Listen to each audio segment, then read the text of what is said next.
Ce n'est plus de la joie, c'est un sentiment plus fort encore pour les supporters de l'Aviron réunis hier soir autour du stade de Montpellier. Un vent de folie, ciel et blanc. Heureux, tout simplement heureux. Ça fait quoi? Un an qu'on bataille, un an qu'on y croit, un an qu'on leur demande beaucoup, et là c'est génial, quoi. C'était plus que magique. Et là, au jour d'aujourd'hui, on est tous réunis, tous les Bayonnais ils sont montés, et c'est que du plaisir, que du bonheur. Le bonheur de voir l'Aviron champion de Pro D2 après une finale à laquelle personne ne s'attendait. Attention à Bayonne, aux âmes bien nées, les commentaires de rugby n'attendent pas le nombre des années. Ça a été dur sur la deuxième mi-temps, parce qu'au début de la deuxième mi-temps, on a eu un peu peur. Je croyais que le match il allait être plutôt serré, mais en fait c'était pas du tout serré.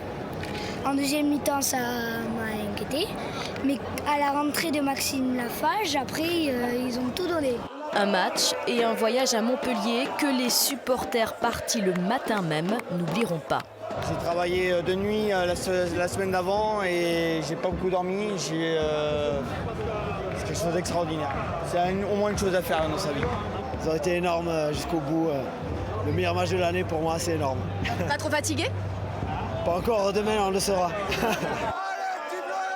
Demain, le début d'une nouvelle ère pour les supporters et les joueurs de l'Aviron bayonnais. De retour au plus haut niveau du rugby français après un an à peine en deuxième division.